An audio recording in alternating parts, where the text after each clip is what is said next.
Dana White qui dit à propos de Francis Ngannou, c'est un mauvais gars. Et évidemment, on est venu avec les verbatims. Vous allez en avoir pour votre clic, les gars, mais Dana White s'est lâché dans le podcast Flagrant et vraiment, il a envoyé les bombes à l'encontre de Francis Ngannou avec des exemples concrets. On va discuter de tout ça ensemble, exactement, et de tout ça ensemble. Et puis voilà, c'est parti, générique. Soit. Winamax te rembourse ton premier pari en cash si celui-ci est perdant dans la limite de 100€ et en plus avec le code LASSEUR10, 10€ supplémentaires en cash. Attention, les jeux d'argent sont interdits aux mineurs. Jouer n'est pas une alternative au travail et ne permet pas de s'enrichir, donc jouez de manière responsable. C'est assez long, je préfère vous prévenir et vous nous connaissez, hein, on est d'aucun bord politique, sinon de la team Verbatim. Alors, Verbatim, Rusty, c'est parti. Verbatim, les gars. J'ouvre les guillemets. Dana White qui explique. Donc, quand tu es un athlète sous contrat avec l'UFC, tu as un accès complet au Performance Institute. Tu peux manger là-bas gratuitement. Tout est gratuit. Tu peux tout utiliser. Ce mec, en parlant de Francis Ngannou, vivait carrément là-bas. Il venait combattre, il venait s'entraîner et il monte à mon bureau. Il traînait dans le couloir et je lui dis « Rentre, qu'est-ce qui se passe ?» Viens mon bon Francis. Non, ça c'est moi qui rajoute ça. Il était furieux de ne pas avoir eu les $50 000 de bonus sur son dernier combat. De ne pas avoir eu le bonus de la soirée. Je lui dis Francis, tu ne l'as pas eu pour ceci, pour cela, j'explique les raisons.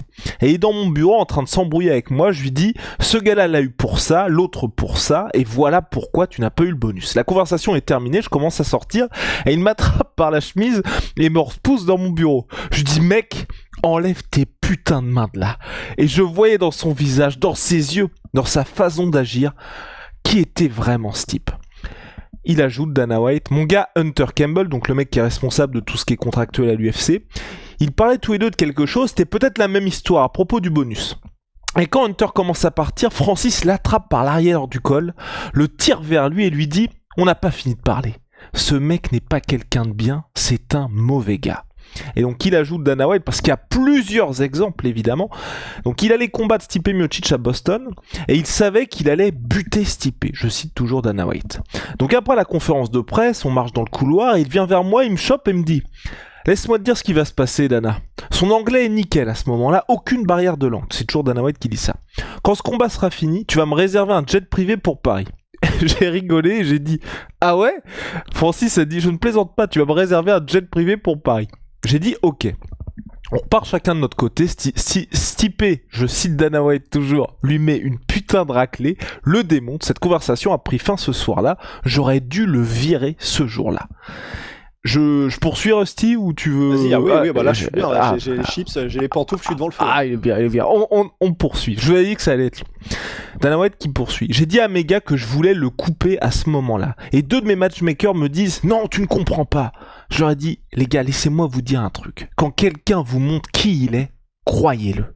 Croyez-le. » Et il ajoute Dana White, Francis est un mauvais gars, ce n'est pas quelqu'un de bien, il joue le rôle du mec, je ne comprends pas cette langue, essaie de passer pour un type sympa, les gens disent, oh c'est sûrement la barrière de la langue. Il n'y a aucune putain de barrière de langue avec ce gars, c'est un mauvais gars. Et maintenant, pour conclure là-dessus, Dana White qui termine, maintenant il est parti, il a signé avec le PFL et l'Arabie Saoudite, et il dit, il faut que moi et John Jones s'affrontent. Je suis sûr que le PFL regrette déjà de l'avoir signé, je n'ai pas besoin d'entendre un seul mot de leur part pour le savoir, je sais, parce que j'ai déjà eu affaire à lui, je sais qui il est vraiment. On a quelqu'un qui est rhabillé pour l'hiver, au moins l'année très certainement. Ah ouais, ah bah là...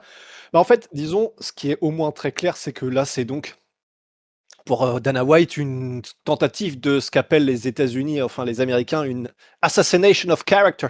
C'est-à-dire qu'en gros, ils essaient de lui détruire sa réputation. Et... ouais. Exactement, ce que tu dis, c'est que sur le papier, je trouve que ça sort de nulle part, parce que je sais pas si t'as regardé le podcast en dehors des verbatims, mais vraiment c'est... Dana White, il est en mode, il se passait pas grand chose dans le podcast, il est bon les gars, je vais quand même vous lâcher une petite exclue, et là c'est parti, il se fait plaisir sur Francis, donc vas-y. Bah, il se fait plaisir sur Francis, et en plus, c'est ce que, avec une inefficacité exceptionnelle, ce que j'étais en train d'essayer de rechercher en même temps que tu faisais le verbatim, c'est que j'étais en train de rechercher aussi juste après cette déclaration dans le podcast de Dana White, il y a eu un ex-employé de l'UFC qui a sur Twitter, qui a été aussi de sa propre anecdote à propos de Francis et de ses comportements bizarres. Et en fait, je vais d'abord vous lire ce qu'a dit cet ex-employé, et puis après, comme ça, on pourra en parler. Alors, l'ex-employé dit, donc c'est Ant Evans, Ant Evans MMA sur X. Je n'avais pas, donc là, il parle de ce que dit Dana White. Je n'avais pas entendu cette histoire avant, mais j'y crois à 100%. Francis était une terreur au bureau de l'UFC quand j'y travaillais. Il se montrait à chaque fois, tous les jours. Il marchait, il déambulait comme ça dans les bureaux. Il se mettait debout comme ça au-dessus du bureau des gens et du staff, et il les rendait extrêmement inconfortables. Et là, il rajoute, maintenant, il y a une partie de ça qui était aussi, tu as un mec qui est gigantesque, qui vient d'une autre culture, qui ne parle pas anglais, puisque c'est son 3e peut-être langage, et il y a quelque chose qui est différent, qui est d'être proactif, mais il y a aussi le bullying, donc l'intimidation. Et donc le mec finit son tweet par He struck me as a bully. Moi, j'ai eu l'impression que c'était plutôt un bully, donc un mec qui intimide. Voilà, donc là on a tous les verbatims de Dana White et de l'ex-employé qui en a rajouté une couche. Ensuite, alors, bon, déjà, je pense que si notre avis importe peu, donc à la limite, si c'est intéressant, on le donnera à la toute fin. Mais disons, pour rester dans les événements, c'est l'ex-employé de l'UFC, disons, le fait qu'il fasse ce témoignage juste après celui de Dana White, je ne sais pas, en fait, je ne sais pas à quel point on peut donner de crédit à ça, puisque on pourrait très bien dire, c'est un ex-employé de l'UFC qui peut-être justement ayant reçu des petites poussées ou consignes de la part de l'UFC ou du quartier général, a dit ouais, si tu peux en plus toi en rajouter une couche comme ça Oui. solidifie encore et ça crédibilise le témoignage de Dana White. Bon, c'est pas totalement à exclure, quoi. Ce serait pas forcément déconnant. Mais c'est ça, moi j'aimerais bien avoir déjà que Francis réagisse, parce que c'est vrai que pour l'instant il y a peu de réaction de Francis. Il y a eu Kamaru qui a réagi, qui a tempéré un peu tout ça, mais évidemment parce que Kamaru, à la manière de l'ex-employé de l'UFC, est pote avec Francis. Donc nécessairement biaisé, mais j'aimerais bien avoir des trucs là, parce que typiquement et Kamaru Usman, pardon, excuse-moi, je te coupe. Kamaru Usman a dit, je n'étais pas là, mais je ne pense pas que ce soit passé comme ça. Exactement. Et j'aimerais bien vraiment avoir la réaction de Francis, parce que si ça s'est passé au-delà du truc avec les employés, parce que là en vrai ça peut être assez chaud, parce que c'est vrai que vous imaginez un mec de 2 mètres, 130 kilos qui arrive, même s'il vous dit rien, ça peut faire flipper. En fait, et surtout, excuse-moi, j'arrête pas de te couper, je suis vraiment un bâtard. Mais et en plus, je retrouverai l'autre tweet, mais il y a un autre tweet dans lequel le mec précise, notamment qu'en fait, il se mettait parfois au-dessus du bureau, par exemple, des employés d'une meuf qui faisait en gros les designs graphiques et qu'il lui donnait des trucs en mode non, moi je préférais que tu fasses ça comme ça ou comme ça. Donc en gros, il interviendrait pour gêner les gens dans leur taf, quoi. Il serait intervenu, conditionnel. Et donc j'aimerais vraiment la réaction de Francis, parce que oui, évidemment, ce qu'il a fait à Dana White, si ça se confirme, hein, il ne faut pas faire ça, les gars, ne faites jamais ça à votre patron ni à qui que ce soit, hein, mais tu vois, c'est typiquement le truc, un mec qui a essayé de mettre un coup de pression à Dana White, si c'est vrai, je pense que t'as pas de problème à l'expliquer, tu vois. Et à le dire en interview, oui, en fait, oui, j'ai essayé d'attraper Dana White par le callback. Donc, j'ai vraiment envie d'avoir la réponse de Francis là-dessus. Et ce qui me surprend vraiment par rapport à cette sortie-là, c'est vraiment le timing de la sortie de Dana, où on avait cette impression que la porte était, enfin, j'allais pas dire entrouverte, mais que là, Francis, son avenir s'écrivait peut-être en pointillé du côté du PFL, ou en tout cas qu'il n'y avait pas de date de retour, et que le combat contre John Jones ou contre Thomas Spinal pourrait avoir du sens, et puis on a vu des mecs partir de l'UFC puis revenir, et là qu'il envoie ça, alors que c'est vrai que j'avais pas l'impression qu'on était au pic, tu vois, de la crise entre les deux, ça m'a un peu surpris. Moi aussi, parce qu'effectivement, ça sort de nulle part. Et surtout que ça revient, ça date visiblement du combat avant Stipe Miocic, ou en tout cas de très longtemps. Donc vu que ça date d'aussi longtemps que ça, enfin, Dana White a eu 6 piges pour envoyer les bastos qu'il voulait. Et même littéralement, au moment où Francis, et on en parlait, hein, avant que Francis signe au PFL, quand il y avait le One qui lui avait mis un stop, l'UFC qui avait dit bon bah maintenant on avance avec Cyril Gane contre John Jones, tu sortais ça à ce moment-là, ce dont tu parlais, l'assassination of character, c'était parfait, timing parfait. Donc c'est pour ça que je suis très curieux. Bah, ou alors, c'est vrai qu'il aurait pu le sortir aussi au moment où ils se sont séparés de lui tout simplement, où ils l'ont laissé partir et où le mec a quand même c'était le champion poids lourd régnant avec la ceinture qui est parti de l'UFC, ce qui était quand même historique. Et c'est vrai qu'on aurait tendance à se dire, s'il y a un moment où les tensions sont au plus haut et où s'il faut qu'il y ait des règlements de compte, que ce soit maintenant, ça aurait plutôt été là. Parce qu'après, il y a aussi des gens qui disent ouais, mais Dana White t'a fait une John Jones avec Francis Ngannou à l'époque, justement, de Stipe Miocic. C'est-à-dire, théoriquement, à l'époque où donc il y a ce témoignage, enfin, cette chose-là qui se serait passée, c'est exactement bizarrement le moment où tu mettais, parce que donc c'était avant le premier combat contre Miocic, c'est le moment où tu mettais Francis en bombe à toutes les conférences de presse, que c'était le truc le plus incroyable qui s'est jamais arrivé à l'UFC. Il frappe aussi fort qu'une Ford Mustang. Ford Escort. Ford Escort, je sais plus quoi, voilà, enfin vraiment c'est effectivement tu as l'impression qu'on te décrit Ben-Hur en fait, enfin c'est une figure mythologique le truc. Bah, les gens disent ouais, mais il t'aurait pu le dire à ce moment-là. Bah ça pour moi c'est un peu différent parce que bon, je pense que Dana White c'est même pas, c'est son taf et donc qu'il est capable de différencier quelqu'un avec lequel il ne s'entend pas du tout, mais de devoir le mettre en bombe parce que ça c'est très bon pour ton business.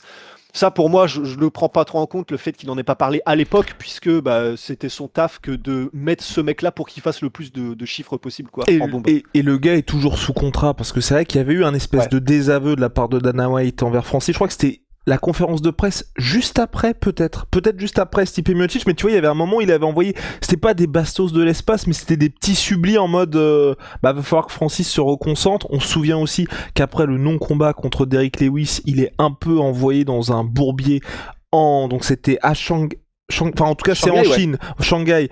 Revanche contre Curtis Blades qui était en pleine bourre, que Francis avait déjà battu par KO, et s'il perdait là, c'était 3 défaites consécutives, a priori ça aurait été la fin pour lui de son aventure à l'UFC. Et c'est un peu comme ce qui s'est passé là, il y a quelques semaines quand Thomas Spinal enfin ça s'est terminé le combat par époque contre Cyril Gane, et on a bien vu que Dana White il lui a envoyé des trucs en mode bon, ça reste mon champion, il est toujours signé par l'UFC, mais on sent bien que si là il y a fin de relation et que Tom va ailleurs, ça va être beaucoup moins soft. C'est clair, c'est clair. Donc après, et il y a aussi un autre truc que j'ai vu passer, et à la limite, pourquoi pas, il y a une partie des gens qui dit aussi à Dana White, mais mec, si c'est vrai, vous avez des caméras de surveillance absolument à tous les coins, sous les chiottes, sous les draps, machin, au UFC Performance Institute.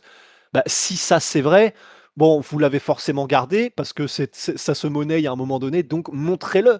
Et donc il y a des gens qui sont aussi en mode libérer les dossiers Epstein, libérer les dossiers Ngannou. Donc pourquoi pas, peut-être qu'ils le feront, hein, mais après là je me dis, je pense que Dana White il voulait surtout envoyer une crotte de nez. Juste, il avait envie de le faire. Je ne sais pas pourquoi en ce moment. Ça se trouve, ça n'a rien à voir. Ça se trouve, bon alors là, c'est vraiment, ce serait tiré par les cheveux, capillotracté comme Jaja, mais si ça se trouve, là, en ce moment, il a quand même aussi mis un stop à John Jones, parce qu'il a quand même aussi dit que John Jones ne serait pas à la Maison Blanche, puisque c'est un trop gros risque, et que ce qu'il a fait avec Thomas Spinal d'avoir l'accord de principe avec John Jones, et que ensuite John Jones le jette sous le bus en mode en fait non, finalement non, ça il l'a pas oublié, et donc Dana White a dit John Jones n'y sera pas. Peut-être que juste il avait envie de, tu sais, de libérer sa frustration contre quelqu'un, et bah Francis Ngannou du coup ce sera pour toi, quoi. Ouais. Mais attendons d'avoir la version, parce que ça me paraît, enfin tu vois, mentir sur un truc comme ça, ce serait quand même assez surprenant, mais il y a dû avoir une petite... Mais pour moi en fait c'est possible, hein. Enfin, ah oui, moi, honnêtement, oui, moi aussi ça... je pense, hein. Je pense, mais il s'est passé tellement de dingueries à l'UFC que ce serait évidemment possible. Oui. Mais en fait c'est pour ça, et d'ailleurs donc la deuxième partie du témoignage de la personne qui travaillait à l'UFC, c'était il y a 8 ans ou quelque chose comme ça, les précisions sont un peu floues, mais une chose que j'ai vue moi-même, dont j'ai été le témoin moi-même, c'est lui, Francis, qui est comme ça, qui est debout au-dessus d'une des femmes qui était une des designeuses, en gros des designeuses graphiques, donc qui travaille sur son ordinateur et qui fait les visuels, donc qui était en train de designer une affiche de l'UFC et Francis qui lui demandait des changements. Et le mec continue en disant, alors ne vous méprenez pas, hein, ne me comprenez pas de travers, il n'a absolument pas mis des mains sur qui que ce soit, il n'a pas été, il n'a pas mis de gifle, il dit pas ça, mais genre il dit, et il n'a mis ses mains sur personne. Mais non, mais comment tu le traduirais? Nothing like putting his hands on anyone. Donc il a pas été physique avec qui que ce soit, mais c'est quand même un énorme mec terrifiant qui n'avait rien à foutre là au-dessus du bureau des gens à leur dire ce qu'il voulait. Et donc en soi, disons, bon, déjà, ce serait pas la première fois que Dana White ment à propos de trucs, hein, ça fait partie du taf, de son taf de promoteur. Donc le fait que Dana White ait au minimum enjolivé l'histoire et potentiellement l'ait inventée, ça me choquerait pas non plus. Quand même, je pense qu'il y a eu une embrouille, mais tu vas mentir Oui, sur un voilà. truc comme ça, c'est ça. Je pense qu'il y a eu une vraie embrouille sur le bonus, parce que visiblement, vas-y. Et même, moi, ça me choquerait même pas que tout ce que dit Dana White soit vrai. Hein. Ouais. Honnêtement, j'y crois. Je peux y croire sans problème. Ouais. Et en fait, c'est ouf ce lore UFC quand même. Ah bah ça, ouais. Ah ben, oh la vache. Et à mon avis, ça, je pense que ça sortira un jour. Et si ça sort un jour, putain, on n'a pas fini d'en entendre parler. Et vous inquiétez pas qu'on sera là pour en reparler nous aussi. Mais, et c'est pour ça que honnêtement, là, maintenant qu'on a établi si, voilà, les verbatims, les machins, Dana White, quel était le climat, etc. En soi, toute cette histoire et ce que sont les témoignages du mec sur X, les témoignages de Dana White, honnêtement, moi, je me dis que c'est largement possible et j'y crois dans le sens où, pour moi, en fait, que ce soit ce qu'il a fait avec Dana White, si jamais il l'a chopé par le callback et tout. Et il y avait aussi un autre témoignage, oui, tu l'as lu avec Hunter Campbell, où il le rechoppe en mode reviens par là, en mode, mais vraiment, tu sais, les mêmes avec Superman, tu sais, le mec le chope par la cape, tu vois. Donc, ou qu'il ait fait ça avec Hunter Campbell en mode, non, non, mais on n'a pas fini. Tu sais, c'est vraiment, c'est quoi déjà, tu sais, dans Breaking Bad, we're done when I say we're done. Bah, je sais pas ce que ça donne en français, parce que excusez-moi, hein, moi je suis un petit peu sur la version anglophone. Hein. Mais donc en fait, en vrai, j'y crois totalement. Et en fait, la raison pour laquelle j'y crois, c'est parce que je pense que Francis, si je devais faire une théorie, je dirais que Francis, en fait, il était en mode, de toute façon, je suis l'athlète et le champion en question, ou alors le mec qui a son title shot et que l'UFC est en train de mettre en bombe si on prend le moment où Dana White était juste avant le combat contre Miocic. Et je pense que Francis, à mon avis, il a dû se dire, mais en fait, ces mecs-là, qui sont les businessmen, les gars qui, en gros, sont en train d'escroquer tout le monde à l'UFC, tout le monde est sous-payé, ils prennent tout le monde pour des cons et machin. En fait, il y a le vrai monde, et le vrai monde, c'est moi qui vais leur dire, en fait, ça se passe pas comme ça, bonhomme. Ça m'étonnerait même pas que Francis ait vu la chose comme ça, en mode, je vais leur rappeler le réel, en fait. Donc, peut-être que ça s'est passé, j'y crois, et honnêtement, ça me choquerait même pas que Francis ait fait un bail comme ça. Avec Dana White et Hunter Campbell, parce que pour leur montrer aussi un truc en mode peut-être, enfin, tu sais, c'est vraiment, je veux pas iconiser le truc parce que c'est quand même pas un truc à faire du tout avec son patron, hein, attention. Non, c'est très très chaud. Enfin, même avec qui que ce soit. Hein. Enfin, si vous voulez obtenir quelque chose, ne faites pas ça. Hein. C'est ça, c'est-à-dire que à moins que le mec vous ait vraiment fait quelque chose directement, bon bah dans ces cas-là, oui, dans ces cas-là, ça peut se régler à l'ancienne, il y a pas de problème. Si c'est juste le patron et puis que dans le contrat que vous avez signé, vous n'êtes pas content, là c'est peut-être pas l'idéal effectivement, parce que là vous allez avoir des problèmes. Mais et donc je pense que ouais, peut-être Francis, il a vu ce moment-là comme un moment, tu sais, mais vraiment littéralement Bane, Dark Knight, qui pose sa main sur l'épaule en mode mais je vous ai payé une petite fortune et tu crois que ça te donne du pouvoir sur moi? Et je pense que vraiment pour lui c'était un peu dans ce genre-là, tu vois, donc pas en mode t'étais pas vu autrement que comme ça, et donc ça ne me choquerait pas que ce soit vrai. Et pareil pour le truc dans les UFC office, dans les bureaux de l'UFC où il déambule et il se met au-dessus du bureau des gens et tout ça. Ça me choquerait pas que ce soit vrai non plus. Hein. Enfin, dans le sens, c'est vrai qu'il était tout le temps à l'UFCPI Francis au Performance Institute, qui est juste à côté des bureaux de l'UFC. C'est le même bâtiment, littéralement. Et c'est vrai que comme il y était tout le temps, puisqu'il vivait à Vegas, et je pense que, enfin, à côté de ses entraînements Francis, donc entre 2 entraînements, il devait se dire: «Bon, de toute façon, il y a rien à faire à côté», puisqu'il y a littéralement rien à faire à côté, à moins de prendre sa bagnole et de se barrer, à Vegas, mais ouais, qu'il soit allé dans les bureaux et puis que, il soit allé parce qu'il s'entendait bien avec les gens, qu'il soit allé machin et ça, c'est ma théorie, hein, attention, c'est parce qu'on est en fin de podcast, donc je me permets, mais je ne sais pas si Francis est ultra, chacun ses talents dans la vie, tu vois? Je ne sais pas s'il est très, enfin, Jean-Claude Van Damme dirait aware, tu vois, socialement de quand, potentiellement, sans même le faire exprès, mais peut-être qu'il met mal à l'aise des gens, mais qu'il ne le voit pas, que lui, il pense pas à mal et machin, mais que effectivement, si ça se trouve, un truc où il déambule au milieu des bureaux et donc, forcément, par les gens qui y travaillent, c'est un peu vu comme: «Mais putain, pourquoi il est là?» Et en plus, du coup, si Francis s'arrête pour regarder ce que font les gens, c'est vrai que c'est bizarre, c'est vrai que c'est chelou et c'est vrai que si vous travaillez dans un bureau et que tu as un mec, voilà, qui est absolument terrifiant, un mec de la sécu qui vient et qui regarde ce que tu fais, qui te pose des questions, c'est clair que c'est pas l'idéal, c'est pas le truc le plus confortable du monde qui te fait te sentir le mieux. Mais ouais, je pense que Francis a peut-être fait ça, mais il se rendait pas forcément compte que ça mettait les gens mal à l'aise, mais pas plus que ça, tu vois, je pense. Mais vraiment, j'ai hâte. J'ai hâte d'avoir sa réponse parce que tu peux être dans un truc où ça désamorce, si effectivement il s'est passé quelque chose, ou s'il ne s'est rien passé, ou on peut avoir une accélération encore de effectivement j'ai fait ça et mon seul regret c'est de ne pas avoir Mikao Dana White ce jour-là, tu vois. Ouais, Donc non, hâte de voir la suite. Malheureusement dans tout ça, c'est que la resignature de Francis à l'UFC paraît improbable, n'est-ce pas?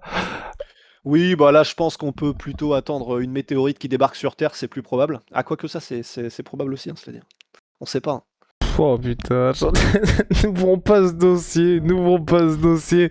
Mais bref, ouais, non, mais c'est... Et vraiment, le timing, je ne comprends pas. Il y a tellement d'autres trucs à balancer. Ou c'est peut-être que, effectivement, en fait, c'est l'autre truc que j'ai en tête, parce que comme Dana White parle quand même du combat potentiel entre Francis et John Jones, peut-être, et là encore une fois, je suis dans l'hypothèse la plus totale, c'est que Francis soit vraiment en fin de contrat avec le PFL ou qu'il ait plus qu'un combat et qu'ensuite ce soit effectivement la porte ouverte et qu'il y ait peut-être eu des tentatives pour revenir à l'UFC pour un choc contre John Jones, et c'est la manière à Dana White de dire publiquement en fait Si tu reviens, on va te payer 3 balles et un Twix, quoi. Ouais. Ouais. Bah, c'est possible, c'est possible. Bah, de toute façon, l'UFC, soit... ils sont dans une... Vas-y, pardon. Non, toi, vas-y. Je disais, de toute façon, l'UFC, ils sont dans une situation où je pense qu'avec Francis, même si ça avait été une très bonne relation, je pense qu'ils ne peuvent pas se permettre de le re-signer. Et là, t'avais Masvidal aussi en conférence de presse qui expliquait ça, qu'apparemment, il y avait quelques problèmes avec l'UFC. Ensuite, Dana White a dit non, on n'a aucun problème avec Masvidal. Mais pour que Masvidal le dise en conférence de presse, en gros, lui, il aimerait revenir à la Maison Blanche. Et ce que je pense... Et parce que Masvidal a dit que apparemment les gars de l'UFC ne l'entendaient pas de cette oreille-là, c'est que lui, il a fait ses combats en boxe, là il a fait son oseille ailleurs, qu'il revienne comme ça en bombe tranquillement à la Maison Blanche, encore une fois par rapport à la politique de l'UFC, ça ne le fait pas. Et c'est vrai qu'un mec comme Francis, il part en étant champion, il gagne énormément en boxe. Il va au PFL où il gagne certainement, enfin si, bien plus qu'à l'UFC puisqu'il était à 500 000 à l'UFC et qu'au PFL il était entre 8 et 10. Je pense aussi que pour eux, ça ne leur plaît pas des masses et c'est vrai que ils sont à mon avis dans une situation où ils disent bon, on a Thomas Spinal qui commence à réfléchir à ça, ce serait dommage de lui montrer littéralement le truc à faire.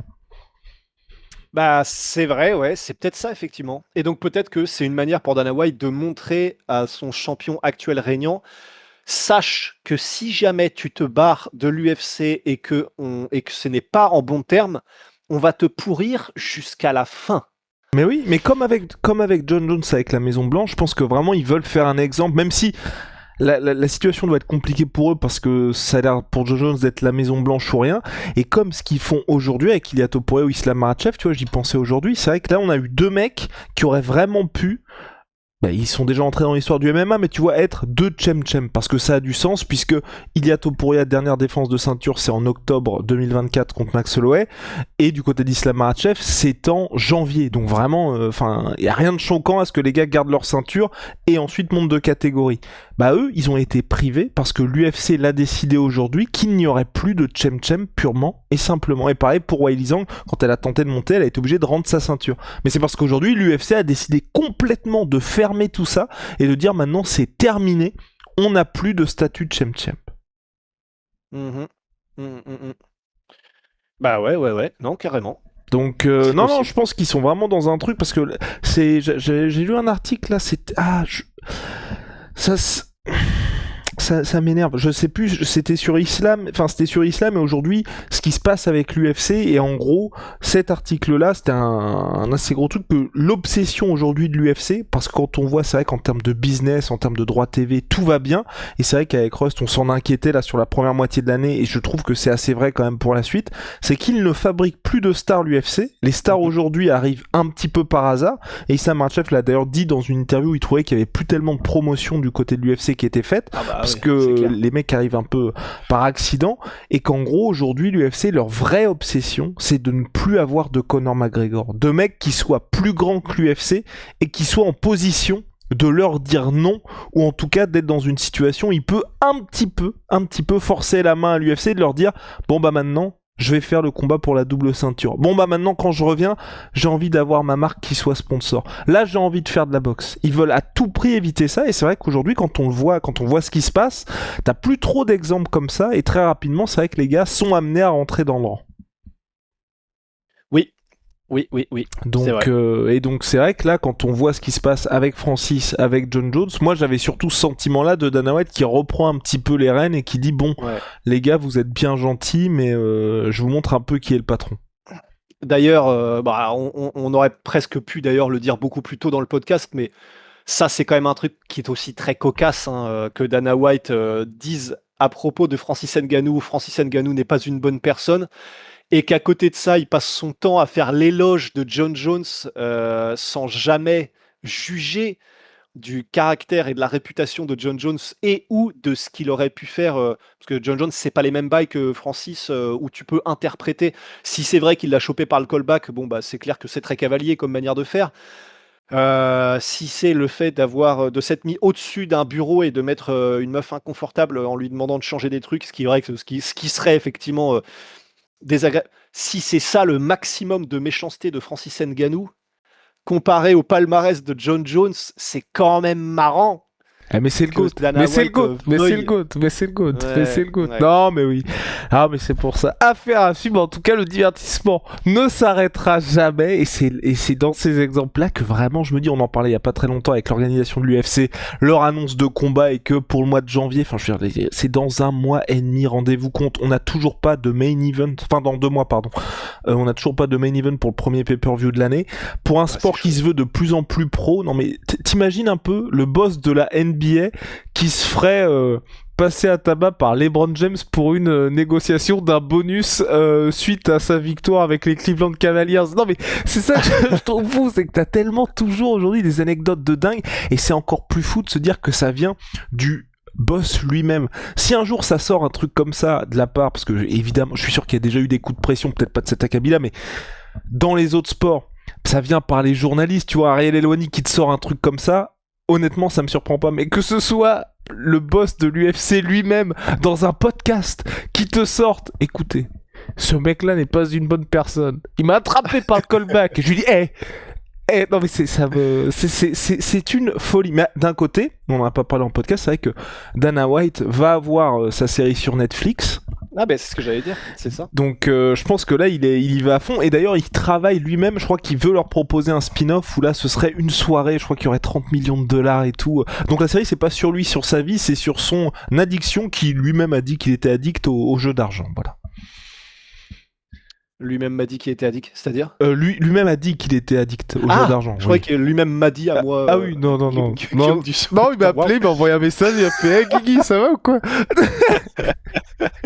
Bah oui, c'est ça en fait, ça va toujours. Après, ça c'est ça qui est bien, c'est que maintenant c'est plus une hypothèse, hein, c'est une certitude effectivement, le fait que Dana White, soient et se mettent en tant que presque star numéro un, plus mise en valeur que les stars du sport lui-même, bah, ça maintenant c'est une certitude, hein, que ce soit les Dana White Contender Series, Dana White Looking for a Fight, c'est toujours lui qui se met en scène et en valeur et machin.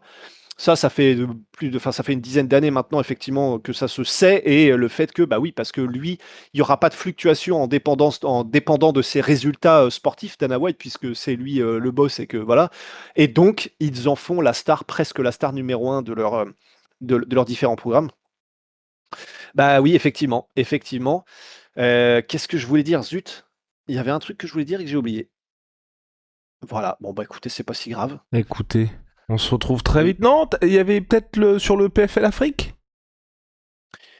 Bah, on peut en parler, ouais. Après, c'est un peu oui, c'est vrai, parce que dans les choses qui sont reprochées publiquement à Francis, et qui font que Francis est vu comme un mec qui potentiellement met un peu des douilles ou fait des trucs un peu limites, c'était avec le PFL Afrique, où bah, au-delà du fait que, bon, bah ça, c'est juste le PFL, c'est pas qu'il a fait un mauvais calcul, mais je veux dire, le fait que Francis ne soit pas une star en pay-per-view, qui ne vende pas beaucoup de billets virtuels, ou que les gens, il n'y a pas de millions de gens qui se pressent pour acheter des pay-per-view pour regarder Francis Ngannou. Ça, le PFL le savait avant de l'acheter et de lui proposer un contrat où il va se faire 8 millions par combat ou quoi.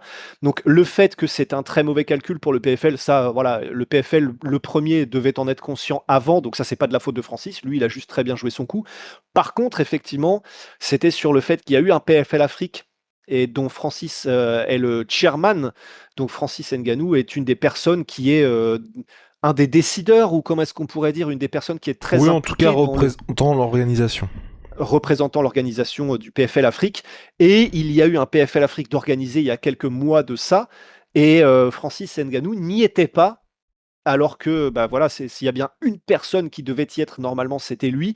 Et d'ailleurs, c'était un des boss, je sais plus lequel c'était, je sais plus si c'était Murray ou je sais plus. Non, c'était l'autre, Davis. Don, Don Davis, qui s'était Don exprimé Davis. au micro d'ESPN et qui s'étonnait de l'absence de Francis. Voilà, qui s'étonnait de la présence de Francis, et où, ben, c'est vrai qu'il y a eu pas mal de réactions, en tout cas parmi les fans hardcore de MMA, qui disaient, putain, il est quand même un peu chier, Francis, d'avoir de littéralement pomper à sec le PFL, parce que bah, s'il y a bien une certitude, par contre, c'est clair que lorsque Francis Ngannou combat, le PFL n'est pas en positif en termes de bénéfices, ça c'est une certitude et c'est un euphémisme. Donc déjà que le mec les sèche complètement. En plus, il ne se pointe même pas au seul événement qui est mis en place littéralement pour lui, et bah, pas pour lui faire plaisir, mais vraiment avec lui en ligne de mire pour qu'il soit là et machin.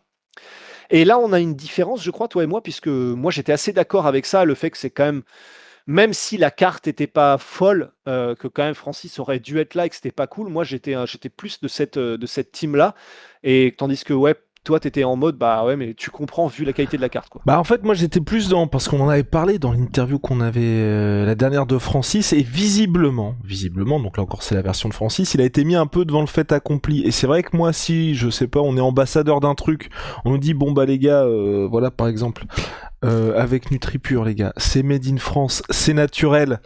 Demain c'est made in China, c'est que de la merde, et on nous dit bon bah en fait on continue comme d'hab, ça va être un peu compliqué. Et c'est ce qu'il disait dans l'interview, c'est en fait on m'avait dit qu'on allait mettre les combattants africains en bombe, c'était pas du tout ça, et il va falloir que ça change, et ça a changé, et il était présent aux événements après. Donc si effectivement c'était ça, et qu'en gros il lui avait promis une dinguerie, et qu'en fait c'était un peu éclaté, parce que c'est vrai que le premier était pas si fou que ça, je peux comprendre, tu vois, que le mec se dise c'est aussi mon image qui est en jeu, et donc c'est vrai que si je me pointe et que c'est pas fou, ça veut dire qu'il cautionne ça aussi, parce que ta présence fait que tu valides le truc, voilà. Et c'est pour ça que moi, pour le coup, je comprenais. Si c'était dans un truc comme ça. dans une situation comme ça? Ouais, bah, je sais pas parce que pour moi, tu vois, c'est en fait, pour moi, il y a aussi je sais pas, tu vois, je suis pas dans les petits papiers du PFL, mais pour moi, il y a aussi un côté purement rationnel qui est que, bon, d'accord, le PFL n'a déjà pas beaucoup de stars, pas vraiment pas beaucoup de stars qui sont capables de faire bouger les lignes, de quoi que ce soit internationalement. Les stars qu'ils ont, c'est beaucoup de stars sur le marché français, que ce soit les Cédric Doumbé, il y a eu Baki, il y a eu, donc en gros, ils ont des stars sur le marché français, donc bon, ils les gardent quand même généralement pour le marché français quand il y a des événements en France. Ensuite, les Ousmane Nurmagomedov et les combattants musulmans, bah, ils les gardent pour les cartes qu'ils font à Dubaï, et parce que probablement que Dubaï rince le PFL comme il rince l'UFC, enfin probablement moins, mais en tout cas, j'imagine que Dubaï et que les pays du Golfe rincent le PFL lorsqu'ils viennent, donc tu es obligé aussi de leur mettre des grosses cylindrées en termes de ce que tu peux sortir de ton écurie quand tu vas dans les pays du Golfe pour faire tes événements. Donc pour moi, en fait, il y avait aussi un côté, bon, ils sont allés en Afrique, ils ont fait cet événement en Afrique, il devait leur rester quasiment rien en termes de star power ou au moins de gros combattants qu'ils pouvaient mettre sur la carte. Donc pour moi, c'est en mode, bah, si je suis le PFL et que c'est effectivement comme ça que ça s'est fait, bon, bah oui, il y a plus beaucoup de stars ni de personnes très intéressantes à mettre sur la carte dans les combats principaux et machin. Mais en fait, on peut pas faire autrement, quoi. Enfin, là, on va pas offrir au PFL Dubaï une carte qui est une carte vraiment d'entrée de gamme avec les combattants très mid ou dont tout le monde s'en bat les couilles, sachant qu'ils payent. On va pas ne pas utiliser les combattants français qui rapportent en France, autre part qu'en France. Donc, bah, tout ce qui nous reste, effectivement, c'est un peu du menu fretin, etc.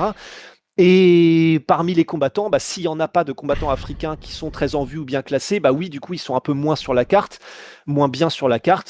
Si c'est ça, ça me choque pas non plus que le PFL ait fait ce calcul, et je trouve que ce serait un peu dur de la part de Francis de dire, bah c'est pas mon problème, mettez Ousmane, quoi. Bah ouais, mais calcul de merde. Vraiment, moi, c'est un truc calcul de merde et CQFD sur la situation du PFL. C'est De la encore une part du fois, PFL, du coup. bah c'est ça. En fait, encore une fois, occasion manquée.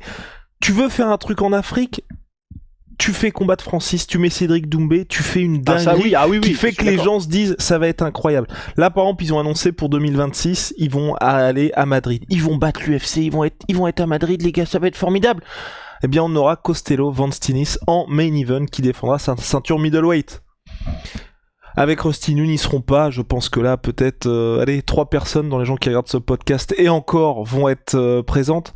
En fait, c'est ça qui m'énerve. C'est à chaque fois, t'as l'occasion de faire un truc où potentiellement les gens vont s'en souvenir. Et même le premier combat de Francis, tu vois là, je veux dire, Rico Verhoeven, il a rendu sa ceinture du Glory. Il n'a pas combattu depuis je sais pas trop combien de temps. Qu'est-ce qui les empêchait de signer Rico pour affronter Francis pour la grande première? Bah non. Et là ensuite, évidemment, aujourd'hui on est en train de se dire, bah le combat n'a pas marché, ça intéressait personne. Bah oui, parce que Renan Ferrat, tout le monde s'en bat les couilles.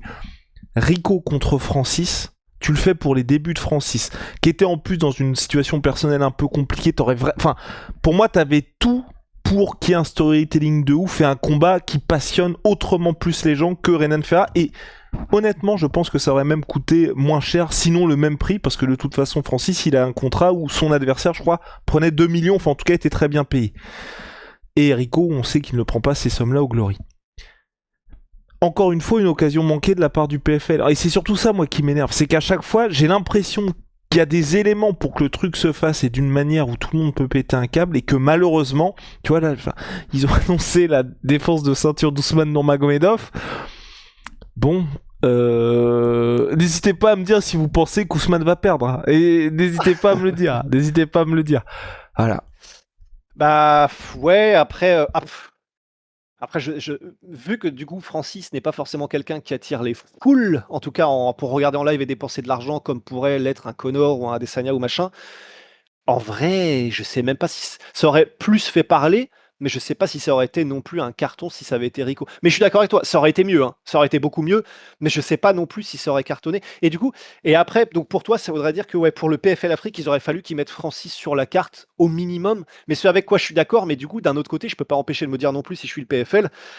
Euh, Dans ces cas-là, ça voudrait dire qu'en fait, si tu fais Francis sur un PFL Afrique, tu peux pas faire un petit PFL Afrique, mais donc ça veut dire que tu fais forcément un truc monstrueux. Et donc, ça fait de la logistique de zinzin, ça fait un événement, donc en fait, en gros, sur un événement sur lequel tu es obligé de mettre beaucoup de temps, d'énergie, d'argent et de logistique.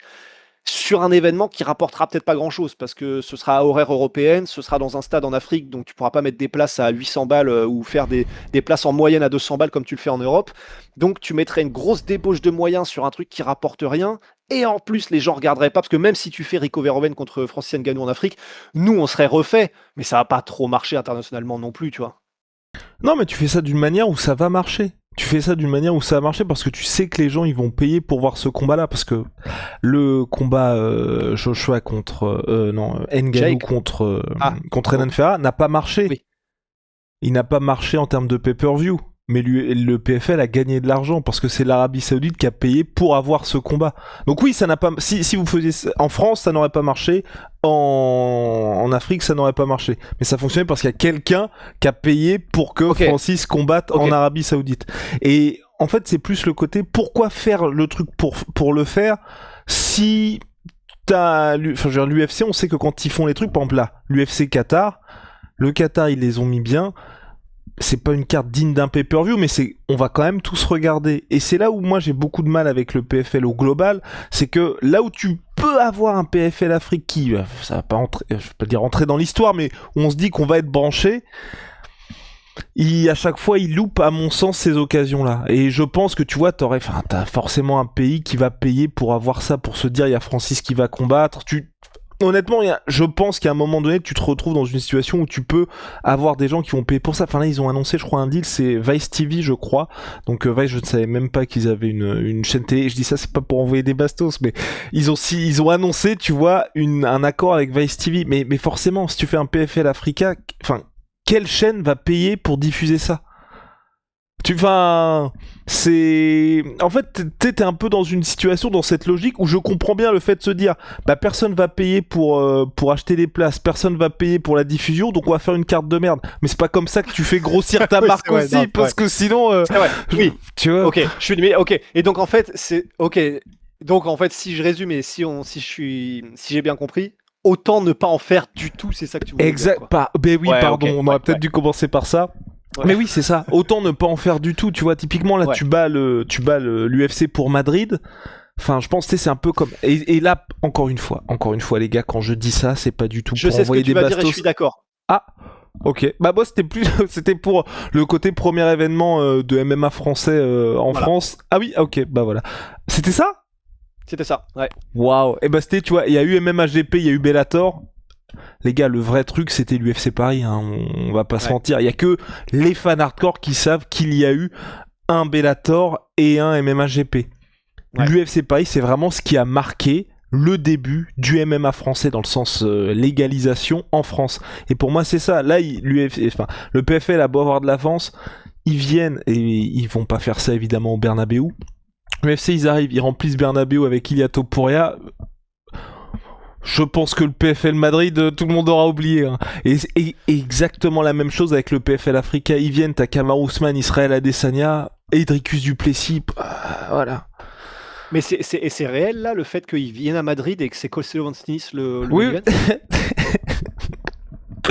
Oui, c'est ça, je n'avais même pas vu. Si, c'est réel, ça a été la grosse annonce là d'il y a 2 jours, ouais. C'était la grosse annonce d'il y a 2 jours, ouais.